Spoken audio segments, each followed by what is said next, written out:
आदिवासी विद्यार्थ्यांना निकृष्ट दर्जाचं आणि बनावट साहित्य पुरवलं जाते याचे पुरावेच आज माजी उपमुख्यमंत्री अजित पवार यांनी विधानसभेत सादर केले आहेत। गेल्या काही दिवसात आदिवासी विभागाच्या वतीने विद्यार्थ्यांना निकृष्ट दर्जाचं साहित्य पुरवल्याप्रकरणी विधानसभेत चर्चा सुरू होती। यावेळी अजित पवारांनी दंतमंजनापासून ते साबणापर्यंत बनावट साहित्य पुरवल्याचा आरोप केला। मुख्यमंत्री नेहमी पुरावे द्या असं विरोधकांना म्हणतात, आता मुख्यमंत्र्यांनी हा पुरावा घ्यावा आणि कारवाई करावी अशी मागणी सुद्धा अजित पवारांनी यावेळी केली। बाटली 30 रुपयाला मिळते आणि बोगस कंपनीची बाटली 40 रुपयाला घेतली जाते। डुप्लिकेट माल। हे तेल इतकं बेकार आहे, मुलं वापरत नाही, मुली वापरत नाही। मी आपल्याला देतो, हे नेहमी म्हणतात ना पुरावा द्या, पुरावा द्या, पुरावा आहे आता वापरायला देऊ नका, पाठवा फक्त। आपण त्या ठिकाणी बघा वापरून, संबंधित मंत्र्यांनी वापरून बघावं। हे म्हणतात की काही पुरावे नाही, हे पुरावे। अध्यक्ष महोदय, ही पॅराशूटची बाटली आणि ही जीन एक्सची त्या ठिकाणची बाटली। अध्यक्ष महोदय, या डायना म्हणून कधी साबण तुम्ही ऐकला? हे असले साबण कुठले तरी फोटो घालायचे, एवढा डुप्लिकेट आणि बोगस माल अध्यक्ष महोदय तुमच्या डिपार्टमेंटच्याकडनं खरेदी केला जातो। अक्षरशः मी मागे देखील कुठल्या चर्चेच्या निमित्तानं मुख्यमंत्री महोदयांची ही गोष्ट लक्षात आणून दिली। का त्या मुलांचं नुकसान करता, का त्यांचं वाटोळ करता? हे कसला डायना, कुठला डायना? ती डायना तर बिचारी गेली वर, आणि तुम्ही कुठली डायना काढली इथं? हे अशा पद्धतीचा अध्यक्ष महोदय कारभार। आता हे कोलगेटच्या संदर्भामध्ये हे आपण कोलगेट वापरतो, ही कोलगेट, आणि यांनी हे बचत एंकर काढलं। हे सगळं हुबेहूब कोलगेटच्या सारखं दिसतं।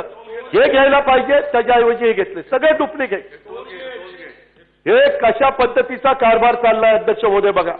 आज आपण सगळेजण सभागृहामध्ये काम करतोय आणि हे ओरिजिनल आणि हा डुप्लिकेट माल, हा सगळा डुप्लिकेट माल त्या गोरगरीब आदिवासी समाजातल्या मुला मुलींच्या डोक्यावर आपटला जातो।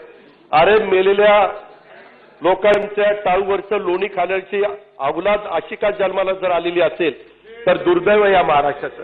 कशा पद्धतीचा कारभार चाललाय आणि काय चाललाय?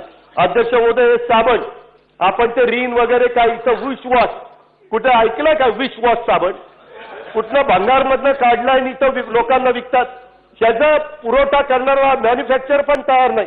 जसं चिक्कीमध्ये घोटाळा केला ना अध्यक्ष महोदय, ते घोटाळ्याचे इथं कुठं माल तयार झाला, कुठलं माल आणला, काही तुम्हाला बघायला मिळणार नाही।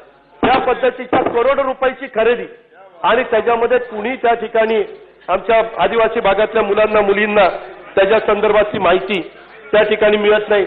अध्यक्ष महोदय, हे सगळं पांडुरंग बरोरा हे आदिवासी विभागाचं प्रतिनिधित्व करतात।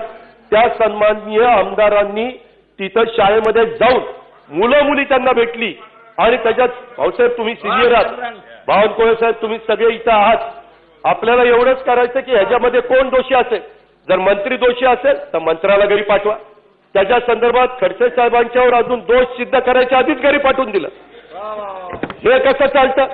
आणि इथं आता हा पुरावा दिलाय, प्रत्येक वेळेस पुरावा पुरावा पुरावा करता, अजून काय पुरावा द्यायचा?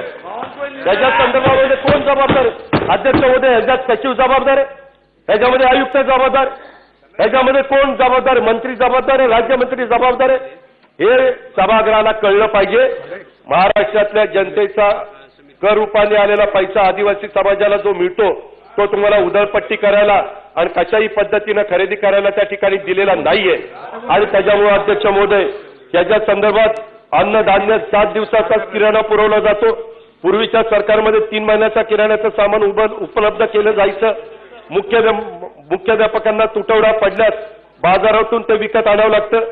अध्यक्ष महोदय, साहित्य ठेवण्यासाठी तिथं पेट्या नाहीयेत, बेंच अपुरे, नवीन अंथरूण नाहीये, पांघरूण नाहीये, अंडी केळी सफरचंद अनेक शाळांच्या मध्ये मुलांना त्या ठिकाणी मिळतच नाहीये। शिक्षक सेवक म्हणून 3 वर्ष पूर्ण होऊन देखील अजूनही आदिवासी विभाग विकासाचं कायम त्यांना केलेलं नाहीये। अधीक्षक आणि अधीक्षिका ही पदं रिक्त आहेत। स्कॉलरशिपची प्रलंबित रक्कम किती विद्यार्थी अनुदानापासून वंचित आहे त्याचं उत्तर मंत्री महोदयांनी त्या ठिकाणी द्यावं। आणि तेल, अंगाचा साबण, कपड्याचा साबण, दंतमंजन हे बनावट कशा पद्धतीचे आहेत हे पण त्या ठिकाणी सरकारने पाहावं। पुस्तका व्यतिरिक्त शालेय साहित्य मुलांना उपलब्ध नाही, अध्यक्ष महोदय वह्या नाही, पाटी नाही, पेन्सिल नाही, पेन नाही, त्याच्या संदर्भामध्ये कुठलंही उत्तर वास्तविक आदिवासी विभागात अनेक वर्ष निवडून येणारे सावरासाहेब त्या खात्याचे मंत्री झाल्यानंतर त्यांच्याकडनं खूप अपेक्षा होत्या, परंतु अध्यक्ष महोदय त्याचा सगळा भ्रमनिरास त्या ठिकाणी झालेला आहे.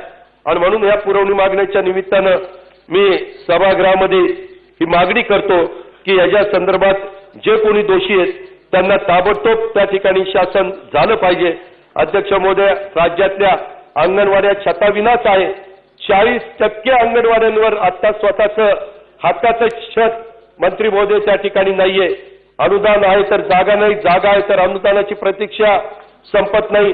अशा प्रकारचं संपूर्ण कारभार ह्या आदिवासी विभागाचा सध्या त्या ठिकाणी चाललेला आहे आणि त्याच्यामुळं त्या गोरगरिबांना योग्य पद्धतीचा न्याय देण्याच्या संदर्भामध्ये निश्चितपणे या सभागृहाच्या माध्यमातून सरकारकडनं उत्तर अध्यक्ष महोदय त्या ठिकाणी आलं पाहिजे, अशी माझी ह्या पुरवणी मागण्यांच्या निमित्तानं मागणी आहे. एवढं बोलतो आणि या मागण्यांना मी विरोध करून त्या ठिकाणी थांबतो.